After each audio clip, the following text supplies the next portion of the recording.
ہر چیز بڑی. تو میرے عزیزو ہر چیز بڑھیا ہے. 15 سال 20 سال دیکھیے، نہ یہ گاڑی، نہ یہ گھر، یہ نہ پوشاک، نہ یہ زندگی کا اسٹیٹس. 20 سال میں کہاں سے کہاں دنیا کے لحاظ سے پہنچ گئے. لیکن 20 سال نہیں 40 سال ہو گئے، نماز کتنی بڑھیا ہوئی ہے. نماز کتنی بڑھیا ہوئی ہے. اور نماز کی ایک بہت بڑی خوبی ہے، بہت بڑی خوبی ہے جو قرآن نے بتائی ہے کہ جہاں نماز بڑھیا ہوتی ہے وہاں گناہوں کی زندگی کی گنجائش کوئی نہیں ہوتی. یہ نہیں ہو سکتا جمعہ پڑھ کے جائے اور حرام بھی دیکھے، جمعہ پڑھ کے جائے اور سود بھی لے، جمعہ پڑھ کے جائے اور خیانت اور جھوٹ بھی بولے. ان الصلاۃ تنہی عن الفحشاء والمنکر.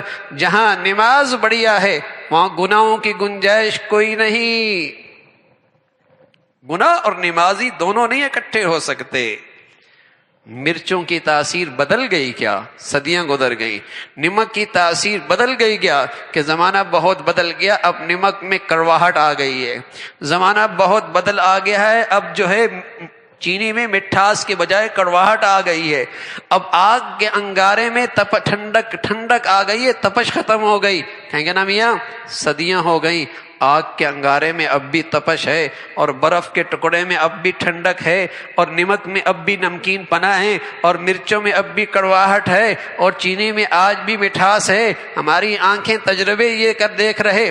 اللہ کہہ رہا، اللہ کا رسول کہہ رہا، اللہ کا قرآن کہہ رہا، نماز نماز ہے، اس کی تاثیر ہے زندگی میں گناہ نہیں رہتے، زندگی میں گناہ نہیں رہتے.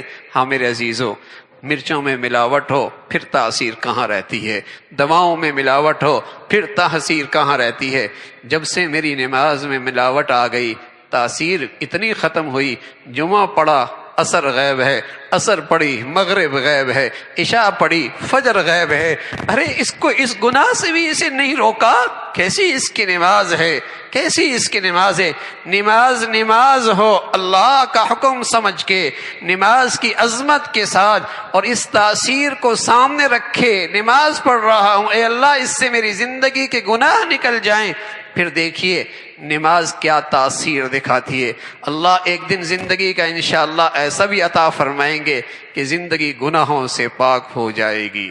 کم از کم ندامت اور شرمندگی تو ضروری ہی ہو جائے گی. اللہ نماز کی عظمت، نماز کی تاثیر ہم سب کو